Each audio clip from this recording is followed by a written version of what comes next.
Not one scandal, but two. All right, your boy Ego got to talk about it. What up, Fight World? It's your boy Ego, and I'm back with some more boxing. Now, ESPN had a main event, EMANUAL Navarrate versus Liam Wilson. It was a good fight, but surrounded by controversy, and that's what I want to talk about in this particular video. Now, I'll start with the good. I give you guys the good, the bad, and the ugly. The good was it was a good fight, back and forth action, and in some ways it was a wild shootout, and the styles gelled really well. In the end, EMANUAL Navarrate, he gets the WBO belt because he was overwhelming Liam Wilson. Referee jumped in to stop it in the 9th round, and he was taking a lot of punishment there, so you can easily see why the ref would jump in. I got no beef with that. But what I do got a beef with is this. For the first time in his career, EMANUAL Navarrate hit the deck, he hit the canvas, and he was definitely buzzed and definitely hurt. I'm not going to say it was the first time he was ever hurt before because I haven't seen all of his fights, but I've seen enough of them. And this is the first time that I've seen him badly hurt. But again, you know, I haven't seen every single one of his fights. So this was a major potential upset, given the fact that I never even heard of this Liam Wilson guy, and he kind of came out of nowhere. From Australia, he was trained with the Head Knocker gym, which is a world famous gym. Barry Hunter, Boog. I mean, a lot of great guys like Gervonta Davis, Lamont Peterson, Anthony Peterson. A lot of great guys. Broner at times of his career has trained with them. And, you know, it's just a good squad. So he was definitely, even though I had never heard of him, he was well seasoned. And, you know, he was getting some good tutelage out there. So he ends up dropping EMANUAL Navarrate, and it's looking bad for EMANUAL Navarrate. Navarrate got up, his legs didn't look good. He was in the corner, and the ref was administering the instructions, doing a count. Slow count. And I'm talking about like a Tyson Fury, Deontay Wilder count with Jack Reese. Slow count, or even in the third fight. It was a very slow count. And during the middle of the count, EMANUAL Navarrate, he literally and clearly spits his mouthpiece, like 50 Cent say, "Shell hit my tongue, I ain't wait for Doc to get it out. Hit my wisdom tooth, spit it out." He spit it out and spit his mouthpiece on the ground. So the ref was already counting slow, and then on top of that, he spit his mouthpiece out. That should be a point deduction, or at the bare bones minimum, it should be a very stern warning, because that's basically the way if you look at the rules, that's basically cheating. That's basically cheating. If you're getting your ass whooped and you have no line of defense, you can't buy time, you know, or like start low blowing somebody so you could get disqualified or whatever. These are tactical. And I understand to a degree, some people do veteran little sneaky tricks, but something so flagrant, like when someone's purposely losing a fight and they start low blowing, like Miguel Cotto versus Zab Judah, or what I seen with the mouthpiece, that should be an infraction. That should really be probably an immediate point deduction just off GP. You know what I mean? Just because it's so evident that's why he's doing it. Because the mouthpiece was form fitting the whole fight, and then randomly you get dropped and you get laced up, and then that's when you spit the mouthpiece out. So, or count him out. Like if he can't keep, if he's so hurt, he can't keep his mouthpiece in his mouth. He can't protect his teeth. He can't protect himself. The fight should be over. So that's strike one. In addition, strike two, on top of the mouthpiece being spit out, it was an extremely long count.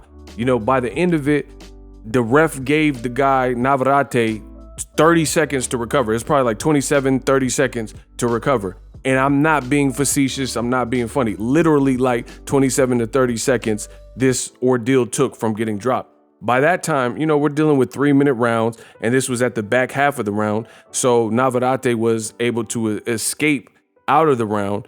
And then, you know, I will give him credit. He showed a warrior and championship spirit, because in the following rounds, he started to come back and get his bearings back. I don't know. He just wasn't expecting. I don't know. I can't really speak for why he got clipped and got dropped, but that was wrong. So to be honest, that was kind of a robbery/cheating that we seen on this Top Rank card. Now, the thing that's bad is this keeps becoming a recurring issue on Top Rank cards from what I've seen. Not all of them, but some of them. Recently, they had a card, I think it was the F.A. Ajagba card. They had this Italian heavyweight, and this is the guy that they're really pushing on Top Rank. His name is Guido Vinello or whatever his last name is, right? And he was fighting Johnny Rice, who beat Michael Coffey, right? And he also fought Efe Ajagba. And the same kind of thing happened.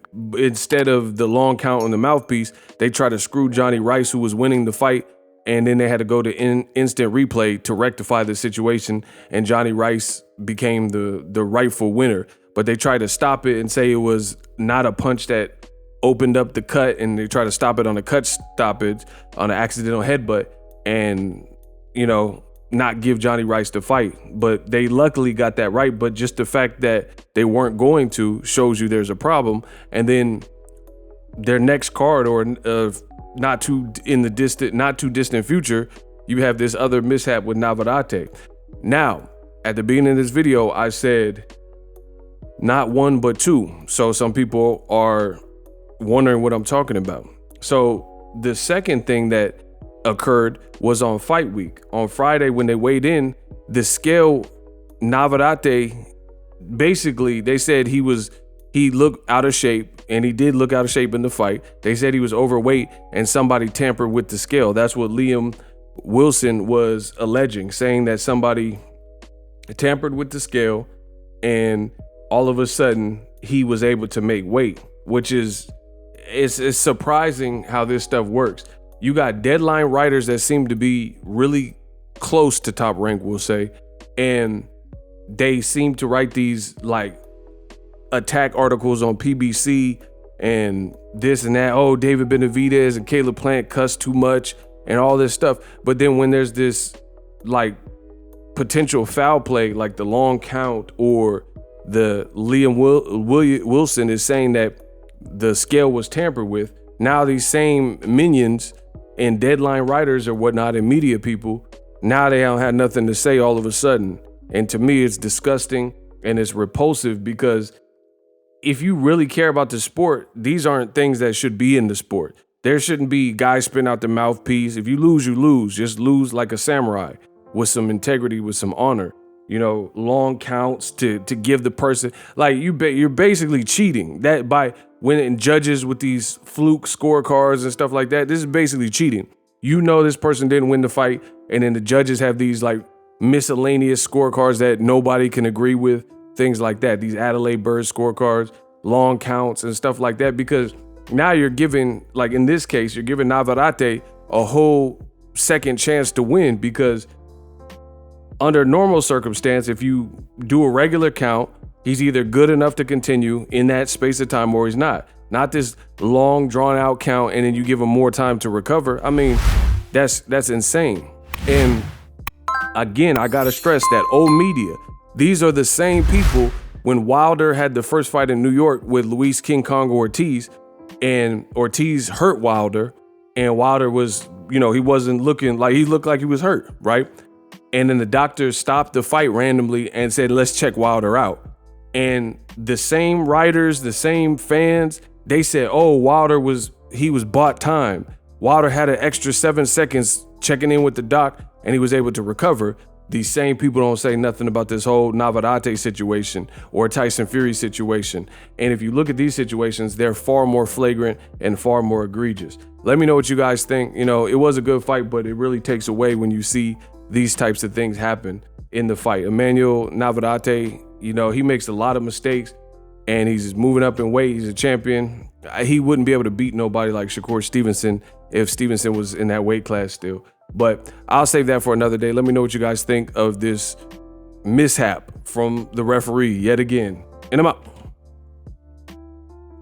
Introducing Super Thanks.